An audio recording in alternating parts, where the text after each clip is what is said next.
একটু আশঙ্কায় ছিলাম যে বড়দের কেমন লাগবে আর কি, যে দেখি বড়দের কেমন লাগে।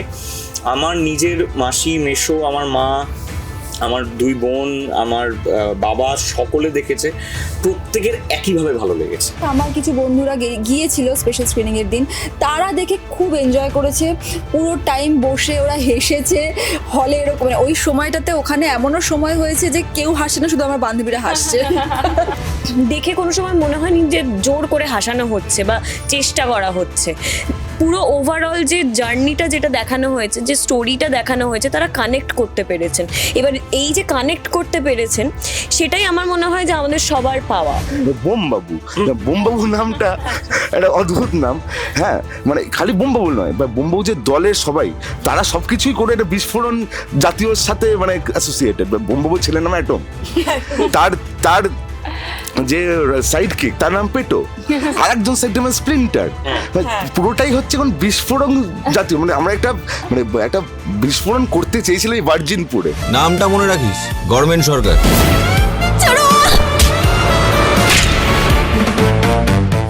আমাদের এই সিরিয়াস ব্যস্ততায় ভরা জীবনে আমাদের সবারই একটু প্রয়োজন একদম প্রাণ খোলা উন্মাদ হাসি। আর সেই হাসির জন্য ক্লিক কিন্তু নিয়ে চলে এসেছে তাদের নতুন সিরিজ ভার্জিনপুর, যা অলরেডি স্ট্রিমিং হয়ে গেছে। তবে শুধু স্ট্রিমিং হলে তো হবে না, সেই ভার্জিনপুরের ভেতরের গল্প অবশ্যই দেখতে হলে আমাদের ক্লিকে দেখতে হবে পুরো গল্পটা। তবে তাছাড়া তার বাইরে এবং অন্দরের আরও কী কী গল্প আছে সেগুলো জানতে আজ আমি সুচিস্মিতা উই স্পট ইউ এর পক্ষ থেকে চলে এসেছি ক্লিকের। এখানে ভার্জিনপুরের পুরো টিম রয়েছে।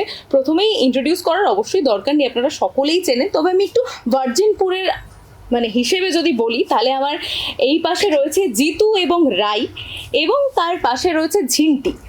আর ইনি হচ্ছেন ক্রিয়েটার, যিনি এই ঝিন্টি জিতু, অবশ্যই ডিরেক্টর, মানে আমি ক্রিয়েটার বলছি, যে ঝিন্টিকে, জিতুকে এবং রাইকে তৈরি করেছে, শুভদীপ দা। তো প্রথমেই তোমাদের সবাইকে জানাই welcome to we spot you. Thank you. আমরা ভার্জিনপুর অলরেডি লোকজন দেখতে শুরু করেছে, তাই প্রথমেই আমি একটু রেসপন্স নিয়ে জানি যে কেমন রেসপন্স পাচ্ছ তোমরা। সবাই তো ভালোই বলছে, আমরা নিজেরাও যখন জিজ্ঞেস করছি তাই বলছে। তবে যেটা এক্সপেক্ট করেছিলাম যে যেরকম হতে পারে, আমাদের যেদিনকে স্ক্রিনিং হয় SRFTI-তে প্রচুর মানুষ এসেছিলেন দেখতে।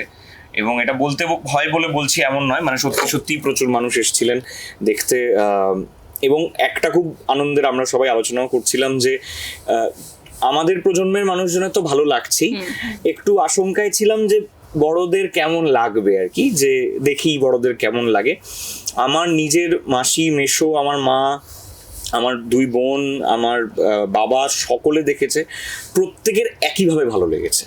তো এইটা একটা খুবই বড় পাওনা। এবং আমার কাছে এখনো, আজকে সকালেও একজন মেসেজ করেছে যে রিসেন্ট টাইমসে যা কমেডি দেখেছি তার মধ্যে দিস ইজ দ্য বেস্ট আর কি। সেটাও দেখে খুব ভালো লাগলো। আর তিনি বললেন যে অ্যাকশনটা এইভাবে আসবে এটা এক্সপেক্ট করা যায়নি। সো আমাদের যেটা জনরা আর কি, কমেডি বা অ্যাকশন, সেটা একদম ল্যান্ড করেছে। এটা একটা খুব ভালো লাগছে। আচ্ছা, শার্লি দিকে জানতে চাইবো তোমার কাছে, যে অভিষেক দাকে দেখছিলাম যে খুব মানে আমরা সোশ্যাল মিডিয়া দেখেছি যে একদম প্রাণ ভরে দেখছিল সিরিজটা এবং প্রচুর বউয়ের প্রশংসা করছিল। তো তোমার থেকে জানতে চাইবো তোমার কাছে কেমন ফিডব্যাক এসছে। ফার্স্ট তো আমি আর অভিষেক দেখেছি দুজনে মিলে, তো ওটা আমার প্রথম রিভিউ ওর থেকেই পেয়েছি। আর রিভিউ এটাই ছিল যে ও দুবার করে দেখেছে, কিছু কিছু সিনও আবার আগে গিয়ে দুবার করে দেখছে, এরকম কিছু পয়েন্ট ছিল। তো সেগুলোই রিভিউ আমার মনে হয় ভালো লাগা, যে সেটাই বুঝতে পেরেছি। এছাড়া নিজের লোক তো দেখেছেই, নিজের দিদি বাবা সবাই দেখেছে, এবং বন্ধু বান্ধবরা অনেকে দেখেছে। আমার কিছু বন্ধুরা গিয়েছিল স্পেশাল স্ক্রিনিংয়ের দিন, তারা দেখে খুব এনজয় করেছে, পুরো টাইম বসে ওরা হেসেছে হলে। এরকম ওই সময়টাতে ওখানে এমনও সময় হয়েছে যে কেউ হাসে না, শুধু আমার বান্ধবীরা হাসছে। সো এগুলোই রিভিউ আমার মনে হয়, এছাড়া আর আলাদা করে তো কিছু হয় না এগুলোই। এবং বেরিয়ে আসার পরে অনেকের কাছ থেকে অনেক রকম রিভিউ পেয়েছি, সবাই বলছে খুব ভালো হয়েছে। যেটাও বলছিল যে মানে এই সময় যে কমেডি যেগুলো হচ্ছে এখন কাজ, এই জনরাতে এটা খুব খুব ভালো। মানে এরকম লাস্ট কিছুদিনের মধ্যে আমার মনে হয় না এত ভালো কাজ দেখেছে কেউ। মানে আমি নিজেদের কাজ বলে বেশি বায়াসভাবে কথা বলছি মেবি, এটাই তো। এবার একটু ঝিন্টির কাছে যাই, ঝিন্টির ক্যারেক্টারটা নিয়েও একটু জানতে চাইবো। রিভিউ তো জানলাম, সবাই বলছে ভালো, এবার ঝিন্টির ক্যারেক্টারটা নিয়ে একটু জানতে চাইবো। ক্যারেক্টার নিয়ে এই তো মানে এই মাসাজ দেয়, যেটা তো আমি সমানে বলেই গিয়েছি, এই মাসাজ দেয়। এবং আগে রিভিউটাই বলি, আমি চরিত্র নিয়ে প্রচুর বলেই যাচ্ছি। আর চরিত্র তো রয়েছে, কিন্তু মাসাজের উচ্চারণটাতে সেটা বোঝা যাচ্ছে। হ্যাঁ, এটা তো হয়েইছে। এবং কিছুদিন আমার এরকম হয়েছিল যে সঠিক প্রোনাউন্সিয়েশনটা কি সেটা আমি সত্যি ভুলে গিয়েছিলাম। মানে এখনো চট করে যদি এই যে মানে ব্যাপারটা আমার কাছে ওরকম হয়ে গেছে, এতবার ওটাকে মাথায় বসিয়েছি যে না এটাই বলতে হবে, তো ঠিক উচ্চারণটা কি সেটা আমি অনেকদিন ভুলে গিয়েছিলাম। এখনো মাঝে মাঝে আটকে যায়, ঠিক বলছি তো নাকি ঠিক বলছি না। রিভিউ বলতে গেলে আমার বন্ধুরা গিয়েছিল দেখতে, এবং আমার মা গিয়েছিলেন, মায়ের বান্ধবীরা গিয়েছিলেন, স্কুলের কালিগরা গিয়েছিলেন। যেটা ঋতো বলছিল যে আমাদের জেনারেশন বা আমাদের থেকে যারা একটু কম বয়সী তাদের তো ভালো লাগবে, কিন্তু যারা বড় তাদের কি ভালো লাগবে, মানে তাদের সেটা নিয়ে আমরা অনেকটা টেনশনে ছিলাম। কিন্তু আমি দেখলাম যে তারাও এটাকে ভালোবেসেছেন, কারণ তারা ওখান থেকে গল্প খুঁজে পেয়েছেন। তারা এটা বলেছেন যে দেখে কোনো সময় মনে হয়নি যে জোর করে হাসানো হচ্ছে বা চেষ্টা করা হচ্ছে।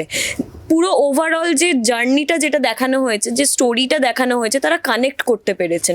এবার এই যে কানেক্ট করতে পেরেছেন সেটাই আমার মনে হয় যে আমাদের সবার পাওয়া, এবং আমাদের ওই যে এত ভালো বন্ডিং হয়ে গিয়েছিল না, তো আমার মনে হয় সেটা কোথাও গিয়ে রিফ্লেক্ট করে গিয়েছে স্ক্রিনে। এই যে ইংলিশগুলো ভুল হয়ে যাচ্ছিল, মানে শুটিং এর পরে যখন নিজের লাইফে নিশান্তিকা হিসেবে ছিলে, তখন এই ভুলটা কোথাও কি কোনো মজার ইনসিডেন্টে পরিণত হয়েছে? না মজার ইনসিডেন্ট মানে এরকম যে আমি নিজেই বলার আগে কয়েকবার এরকম ভাবতাম যে আমি ঠিক বলছি কিনা, সবার সামনে তো ওরকম ভাবে বলতে পারছি না, তাহলে তো ভাবে এ কিছুই জানে না, একে কোথা থেকে নিয়ে এসেছে। তো ওটা করিনি, মানে ওরকম ঘটনা এখনো ঘটেনি, মানে না হোক ঘটে তাহলে খুব বাজে হয়ে যাবে আমার সাথে। এবার যে ক্যারেক্টারগুলো তৈরি করেছে তার কাছে আসি। প্রথমত তো ক্যারেক্টারগুলোর নামগুলো খুব ফানি। এই নামগুলো তো তাও ঠিক আছে, তবে এই বোম বাবু, এই গভর্নমেন্ট বাবু, এদের নামগুলো তো একদমই অদ্ভুত একটা নাম। তার সাথে ভার্জিনপুর এই নামটাও, তো সবকিছু মিলিয়ে আমি জানতে চাই যে এই নামগুলো কোথা থেকে এলো মাথায়? প্রথমে ভার্জিনপুর নিয়ে বলি। ভার্জিনপুর নিয়ে আমাকে অনেক প্রশ্ন করা হয়েছে, ভার্জিনপুর কেন। তো ভার্জিনপুর আমরা প্রথমে যখন ঠিক করি একটা জায়গাটার নাম ভার্জিনপুর দিয়ে দিই আমরা, মানে তখন অত কিছু ভাবনা চিন্তা করিনি। তো একটা ইন্টারেস্টিং নাম কি করা যায়, তখন ভার্জিনপুর, তখন সিরিজের নাম ভার্জিনপুর তখন হয়নি, তখন অন্য নাম ছিল। তো ভার্জিনপুর নামটা আমরা দিই, তারপরে এটা নিয়ে আমরা এখন গল্প নিয়ে এগোতে থাকি। শুটিংয়ে যাওয়ার আগে যখন কী নাম দেওয়া হবে ঠিক করি, তখন ভার্জিনপুর নামটা উঠে আসে। তো অবভিয়াসলি একটা এমনি একটা নাম। তো আমাদের সেইভাবে বলতে গেলে সত্যি বলতে কোনো ভাবনা চিন্তা আলাদা করে ভার্জিনপুর বলে কিছু ছিল না। তো যেহেতু কিন্তু নামটা এত ক্যাচি, যেটা আমাদের মানে একটা ইউএসপি হয়ে উঠেছে, মানে পুরো আমাদের সিরিজটার। তো এই ভার্জিনপুরের যদি নাম বলতে চাই, হয়তো অনেক কিছু হতে পারে। মানে ভার্জিনপুরের উৎপত্তি ভার্জিন সাহেব থাকতে পারেন কেউ, যার নামে হয়তো ভার্জিনপুর হয়েছে। বা এই ক্যারেক্টারগুলো অদ্ভুত। তো এবার এদের জন্ম নেই, কিছু নেই, কোথাও কীভাবে উদ্ভব হয়েছে তো কিছুই জানি না আমরা। সেটাও তো ভার্জিন বার্থের মতো যে জোনে চলে যেতে পারি, সেটা এই নামগুলো ওখান থেকেই এসছে। আর এই ক্যারেক্টারের নামগুলো যেমন জিতু রাই, এরা তো আমরা শুনেই থাকি। বোমবাবু, বোমবাবু নামটা একটা অদ্ভুত নাম। হ্যাঁ, মানে খালি বোমবাবু নয়, বা বোমবাবু যে দলের সবাই, তারা সব কিছুই করে একটা বিস্ফোরণ জাতীয়র সাথে মানে অ্যাসোসিয়েটেড। বোমবাবু ছেলের নাম অ্যাটম, তার যে সাইড কিক তার নাম পেটো, আর একজন সাইড নাম স্প্লিন্টার। পুরোটাই হচ্ছে কোন বিস্ফোরণ জাতীয়, মানে আমরা একটা বিস্ফোরণ করতে চেয়েছিলাম এই ভার্জিনপুরে, সেজন্যই নামগুলোকে আমরা ওইভাবেই আর কি যতটা পেরেছি অ্যাসোসিয়েট করার চেষ্টা রেখেছি। এইখান থেকে নামগুলো এসছে। গভর্নমেন্ট আর তার টাইটেল গভর্নমেন্ট সরকার। এবার দেখুন গভর্নমেন্ট নামটা আমরা মানে দেখুন মানে গভর্নমেন্ট সরকার যে নামটা এসেছিল, মানে এটা কীভাবে বলবো, মানে রুদ্র যে লিখেছে, রুদ্র এই নামটা অনেকদিন ধরেই মানে কানে দিচ্ছিল যে গভর্নমেন্ট সরকার। প্রথম থেকে আমরা ভাবছিলাম যে এটা কতটা ওয়ার্ক করে বুঝতে পারিনি, মানে এটা গিমিকের জায়গায় চলে যেতে পারে। তবে যখন ক্যারেক্টারটা তৈরি করা হলো, যখন আমরা শ্যুটের আগে গেলাম, তখন দেবপ্রসাদ দা কাস্টিং হলো, ভাবলাম যে জাস্টিফাইড না, মানে এই ধরনের একটা লোক যে হচ্ছে মানে নিজের গভর্নমেন্ট চালায়, তার সাথে বোমবাবুর গভর্নমেন্ট চালায়, তার সাথে ভার্জিনপুরে গভর্নমেন্ট চালায়, সে গভর্নমেন্ট আর গভর্নমেন্ট, মানে গভর্নমেন্ট সরকার, গভর্নমেন্ট স্কোয়ার। তো ওইখান থেকে যে নামটা ওয়ার্ক করে, আর আমরা আশা করি মানে এটা যে ক্যারেক্টারটা ওইভাবে ফুটে তুলতে পেরেছি। দেবুদা ফাটিয়ে দিয়েছে গভর্নমেন্ট সরকারে, এটাই বলবো আর কি। আচ্ছা, এবার আমি জানতে চাইবো যে এই মানে সিরিজটায় আমরা একটা কলেজ লাইফ দেখতে পাচ্ছি, যে সেখানে এসে একটা ছেলে বাইরে থেকে পড়তে এসছে এবং কলেজ লাইফে এসে একটা বিপদে পড়ে এবং প্রেমে পড়ে, অনেক কিছু হয় কলেজ লাইফে। তো তোমাদের আসল জীবনের কলেজ লাইফগুলো কতটা মজার ছিল? আমার তো সাংঘাতিক মজার ছিল কলেজ লাইফ। আমি প্রচুর মজা করেছি কলেজ লাইফ, ভীষণ এনজয় করেছি সত্যি সত্যি। তবে বিপদে কখনো পড়িনি। প্রেমে পড়েছো? না, কলেজ লাইফটাই একমাত্র প্রেমহীন একটা সময় ছিল আর কি। কিন্তু সেটা স্কুলে পড়েছিলাম। স্কুল আর কলেজের পরে করেছি। হ্যাঁ, কিন্তু কলেজের সময়টুকু আমার ইয়ে ছিল। কিন্তু কলেজে আমি প্রচুর মজা করেছি, প্রচুর বন্ধু বান্ধব হয়েছে। তবে আমাদের মানে কোনো কলেজই আমার মনে হয় যে ভার্জিনপুর কলেজের মতো অত ভালো বোধহয় নয়। কারণ মানে একটা কলেজে যে এত দিন ধরে থাকা যায় সেইটা আমাদের প্রথম দিন গিয়ে ক্লাস করতে হয় না আর কি। কারণ সিনিয়ররা বাঁচিয়ে নেয়। সেই রকম একটা কলেজ মানে কোথাও পাওয়া যায় না বোধহয়। এবং দেবাদা আর কি, সত্যেন্দ্র যে চরিত্রটা করেছে সে প্রমাণ করে দিয়েছে যে একটা কলেজে 9 বছরও থাকা যায়। সেইটাই। আমি কলেজ লাইফে কলেজ লাইফ, আমার কলেজ লাইফটা একটু আলাদা। মানে আমি কলেজ লাইফ মানে কলেজ শুরু হওয়ার পরে ফার্স্ট ইয়ারটা প্রপার কলেজ করেছি এবং আমার বাবা অদ্ভুত, সেটা হচ্ছে আমার বাবা এমন একটা কলেজে আমাকে ভর্তি করে দিয়েছিল যাতে আমি, যেহেতু নিজের হোম টাউন থেকে আমি এখানে এসে পড়াশোনা করেছি, কলেজটা আমার এখানে ছিল, বাবা এমনভাবেই আমাকে কলেজে ভর্তি করেছিল যেখানে আমি মানে শুধু পড়াশোনাটাই আমি করতে পারবো, লাইফে আর কিছু যাতে আমার না থাকে। তো প্রথম কথা আমি একটা উইমেন্স কলেজে পড়তাম, তারপরে সেটা ছিল মর্নিং কলেজ। তো বোঝাই যাচ্ছে লাইফটা কীরকম হতে পারে। এবং সেকেন্ড ইয়ার থেকে আমার কাজ শুরু হয়ে যায়, আমি মডেলিং করা, অ্যাক্টিং করা এগুলো শুরু করে দিই। তো কলেজ আমি খুবই কম যেতাম। আমাকে এইচওডি দেখলেই বলতো যে তুমি কে, তোমার নাম কি? আমাকে সবসময় যতবার দেখতো আমাকে তাই বলতো। তো এবং অনেক টাকা দিতে হতো আমাকে ফাইন লাস্টে গিয়ে। তো কলেজটা আমার এরকম ছিল। আর ঝিন্টি কতটা মানে দুষ্টুমি করেছে কলেজে? না, আমি একদমই কলেজ লাইফে একদমই দুষ্টুমি সত্যি করিনি। তার কারণ আমি খুব ভালো মেয়ে ছিলাম কলেজে। স্কুলে তো সারাক্ষণ নিচে কুদে বেরিয়েছিলাম, পড়াশোনা করিনি। তো কলেজে উঠে বুঝেছিলাম এখন পড়াশোনাটা একটু করতে হবে, না হলে হবে না, কোনো কাজ পাবো না, না খেয়ে মরতে হবে। তো ওই কারণে আমি পড়াশোনাটা করেছিলাম কলেজে। কিন্তু প্রেম হয়েছিল, সেগুলো টেকেনি।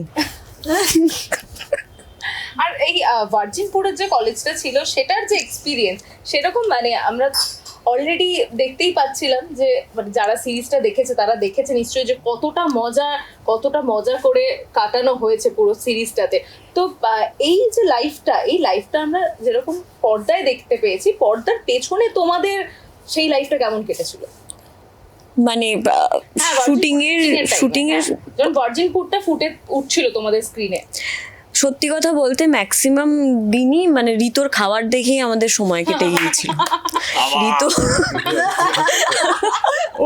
ঋতু যেরকম ভাবে খাবার খেত বেচারা, মানে ওকে দেখে খুব কি বলে ওটাকে, মায়া তো হতো, ভীষণ মায়া হতো ওকে দেখে। মানে ও এরকম ভাবে বলতো যে ভুল করে চলে এসেছি গো, ভুল করে চলে এসেছি এখানে। মানে এদিকে খেতে চাইছে কিন্তু বেচারা খেতে পাচ্ছে না, কোক খাবে বলে গুড়ের জল খাচ্ছে। একটা সামনে একটা বাটার চিকেন রেখে দিয়েছে, সেটার দিকে তাকিয়ে গোটা ডালিয়া খেয়ে ফেললো। তো এটা নতুন শেখা। সবসময়ই থাকি, চেষ্টা করে থাকে চেষ্টা করে। আমি চেষ্টা করি, ওরা দুজন সত্যিই পারে। না, আমরাও খেতে ভালোবাসি, আমি আর শার্লি। খেতে খুব ভালো। আমরা সবাই ভালোবাসি, কিন্তু আমরা বাধ্য হচ্ছি। সব থেকে খেতে ভালোবাসে সত্যমদা, কিন্তু সবচেয়ে বেশি কন্ট্রোল করেছে ও। সেটা ভার্জিনপুরের পরে। মানে সত্যমদার মনে হয়েছে যে ভার্জিনপুর চলাকালীন সত্যমদার কি হবে এসব করে। আমরা তখন থেকে সত্যমদাকে নিয়ে কথা শুনছি এবং ঋতব্রতদাও বললো যে দেবাদা একদম ক্যারেক্টারে ফাটিয়ে দিয়েছে। তো দেবাদা কোথায়? মানে আমরা ভার্জিনপুরের সবাইকে মন দিয়ে ডাকলে চলে আসবে। হ্যাঁ, ওটা সারপ্রাইজ। ওদের খুঁজছে, দেবাদা আমাদেরকে খুঁজছে। শোন না, দেবা তো বন্ধে চলে আসবে। ঠিক আছে, ও দেবাদা এসে গেছে দেবাদা। বললাম না, মন দিয়ে ডাকলে ঠিক চলে আসবে। এবার দেবাদাকে প্রশ্ন করো। একদম এতক্ষণ পর আমরা প্রশ্ন করা হয়ে আমরা উত্তর দিয়ে এবার তোমায় বলতে হবে। এবার মানে এরকম একটা ক্যারেক্টার যেটা এতক্ষণ ধরে আমরা শুনছিলাম যে ক্যারেক্টারটা একদম ফাটিয়ে দিয়েছে এবং সবার উপরে 9 বছর ধরে কলেজে থেকেছে। তো এই 9 বছরের কলেজ জীবনটা কেমন সেটা আমরা এবার একটু জানতে চাইবো। সেটা একটা প্রিকুয়েল করলে জানা যায়। তাহলে না এখানে কলেজ জীবনের শুরুর দিকটা একটু দেখানো হয়েছে, মানে যারা সিরিজটা দেখবে তারা জানতে পারবে। এমনি মানে 9 বছর আগে যা ছিল 9 বছর পরে অন্যরকম হয়ে গেছে, সেগুলোর অনেক কারণ আছে হওয়ার, তো সেগুলো নিয়েই ভার্জিনপুর। তো ভালো লেগেছে, 9 বছর কাটিয়েই ভালো লেগেছে। 9 বছরটা 10 দিনে কাটিয়ে দিয়েছি। আসল কলেজ জীবনটা কেমন ভাবে কাটানো হয়েছিল? বাকিরা সবার এক্সপিরিয়েন্স বলছিল, তোমারটা বাকি। আমার দারুণ কেটেছে কলেজ। আমি আশুতোষ কলেজে পড়াশোনা করেছি, তারপর যাদবপুর ইউনিভার্সিটিতে মাস্টার্স করেছি। আশুতোষের টাইমটা বেশি এক্সাইটিং কেটেছে, কারণ অবভিয়াসলি স্কুল থেকে কলেজে ওঠা, তো একটা নতুনভাবে স্বাধীনতা পাওয়া আর কি সব কিছুর থেকে। তার উপর আমার যে নাটকের দল, সেটা আমরা আশুতোষ কলেজেই খুলেছিলাম, সেটা নিয়ে এখনও চলছে। তো প্লাস আমাদের টাইমে কলেজটা খুব হ্যাপেনিং ছিল আর কি, মানে এখন জানি না কেমন আছে, বাট আমাদের টাইমে খুবই হ্যাপেনিং ছিল, প্রচুর মানে একটা আর্টিস্ট কংগ্লোমেরেট ছিল আমাদের পুরো সময়টা আর কি। সো সেই জন্য খুব এক্সাইটিং ছিল সব মিলিয়ে, নাটক, গান বাজনা, ব্যান্ড, পার্টি, পলিটিক্স সব কিছু মিলিয়ে ভালো কেটেছে আমার। আচ্ছা, এই যে ভার্জিনপুরের কলেজে তোমার যে দাপটটা রয়েছে, দেবাদার যে দাপটটা রয়েছে, সত্যমদার কতটা দাপট ছিল কলেজে? আমার কোনো দাপট টাপট ছিল না, ওই কলেজেও ছিল না, মাস্টার্সে তাও ওই মানে যেহেতু মাস্টার্স করতে যাদবপুর ইউনিভার্সিটিতে ঢুকি, তো ওখানে ম্যাক্সিমাম লোকই আমার জুনিয়র ছিল। আমার যে এখনকার স্ত্রী, সেও আমার জুনিয়র ছিল ওখানে, তো প্লাস আমার সাথে নাটক করতো। তো ওই জুনিয়রদের মধ্যে যেটুকু থাকে আর কি, মানে সেটা ভার্জিনপুরের যেরকম দেওয়াদার ছিল ওরকম নয়, কিন্তু এই আর কি। আমার অতটাও দবদবা নেই কোথাও। আচ্ছা, আমরা আরেকটা জিনিস শুনেছিলাম, সেটা হচ্ছে যে তুমি নাকি ডায়লগ বলতে বলতে এত হেসেছো যে মানে ডায়লগই ভুলে গেছো বলতে। প্রচন্ড এরকম একটা সিরিয়াস মানুষ এত ভালো ভালো কাজ করেছে, এমন কি ডায়লগ দিয়েছিল যেগুলো বলতে গিয়ে তুমি এত হেসে ফেললে?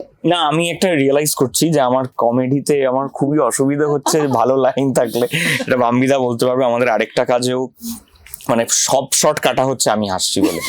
মানে আমি আমার কাঁধ কাঁপছে এরকম করে, আমি হাসিটা চাপতে পারছি। আমি যদি মুখেও চেপে দিই, আমার কাঁধটা এরকম আমি জোর করে নিজেকে আটকে রাখার চেষ্টা করছি।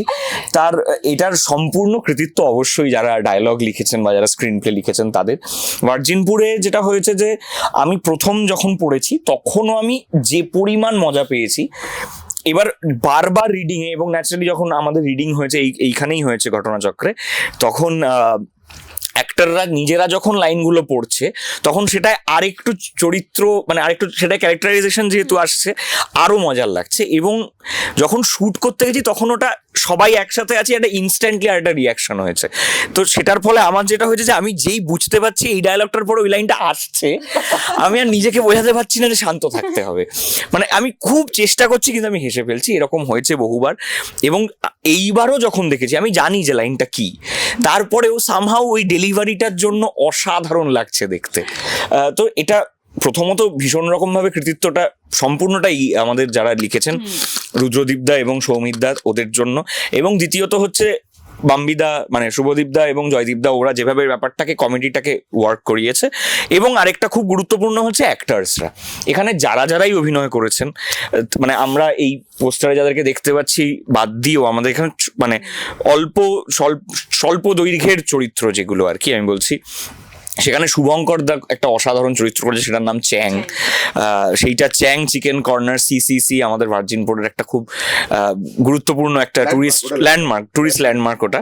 তো শুভঙ্কর দা ফাটিয়ে দিয়েছে, এটা খুব সুন্দর চরিত্র করেছে। সোমনাথ দা করেছে পেটো চরিত্রটা, দারুণ করেছে আর কি। এবং একদম, এবং স্প্লিন্টার করেছে কৌশিক দা, পার্থ দা করেছে একটি কনস্টেবলের চরিত্র। এই যতজন আছেন আর কি এখানে, তারা প্রত্যেকেই এত ভালো কাজ করেছেন যে মানে আমি জানি লাইনটা কি, তা সত্ত্বেও হাসি পাচ্ছে আর কি আমার। সবচেয়ে মজার বা সবচেয়ে হাসির ডায়লগ কোনটা তোমার এই মুহূর্তে যেটা মনে পড়ছে?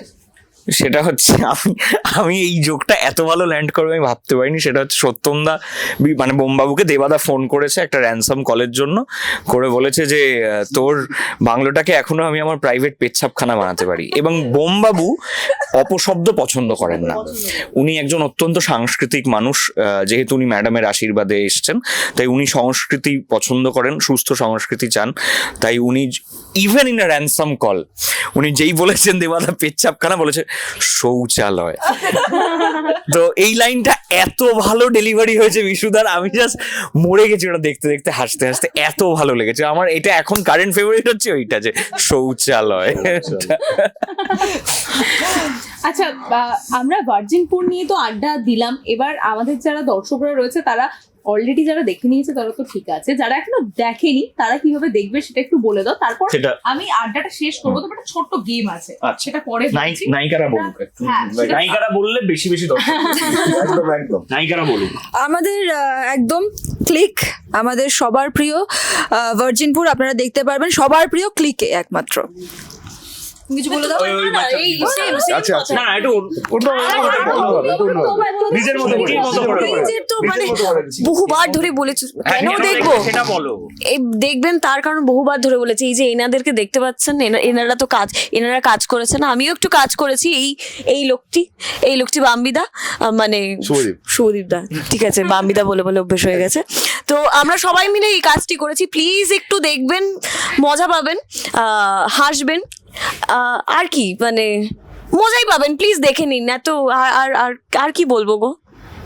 ক্লিকটা সাবস্ক্রাইব করতে। ও সরি, মানে একদম হেড থেকে বেরিয়ে গিয়েছিল, সরি। ক্লিকটা সাবস্ক্রাইব করে নেবেন এবং অবশ্যই দেখবেন। Thank you. একদম। এবারে আমি বেশি সময় নেব না, 1 মিনিট নেব। তোমরা যেরকম একটা এত সুন্দর গল্প তৈরি করেছো ভার্জিনপুরের মাধ্যমে, সেরকমই তোমরা 5 জন মিলে 1 মিনিটের মধ্যে জাস্ট একটা ফ্রেজ দিয়ে একটা গল্প তৈরি করতে হবে। মানে জাস্ট একটা, মানে আমি একটা ফ্রেজ বলবো, এরপর তোমরা ওটাকে কন্টিনিউ করবে। থিয়েটারে ওয়ার্কশপ হয়ে গেল। হ্যাঁ, জাস্ট 1 মিনিটের মধ্যে। আর শেষটা কেমন হবে, মানে শেষটা মজারও হতে পারে, শেষটা দুঃখেরও হতে পারে, যে গল্প তৈরি করতে হবে, মানে জাস্ট এগিয়ে নিয়ে যেতে হবে লাইনগুলোকে। ওদিক থেকে শুরু একটা ওয়ার্ড দি। না, একটা phrase, একটা phrase। ওদিক থেকে বুঝতে পারছি না আমি কি হচ্ছে। ঠিক আছে, আমি বুঝতে পারলাম। বুঝতে চাই, ওই জন্য ওদিক থেকে আসুক। না তো ঋতুকে দিয়ে শুরু হবে। ঋতুকে নিয়ে ঋতুর দিকে তাকিয়ে আছে, ঋতুর দিকে আছে। ঋতুর পর আমি টাইম, ক্রিস্টস হবে। বলো দেখি কি। টাইমারও দিচ্ছে। হ্যাঁ, যাতে 1 মিনিটেই আমরা করতে পারি। ওকে, ও আচ্ছা। আমি একদম বুঝি না। আরেকবার এক্সপ্লেইন করবো। না বলো তুমি বলো, বলো কিছু একটা তো আচ্ছা বলো ঘুরতেও পারে তো।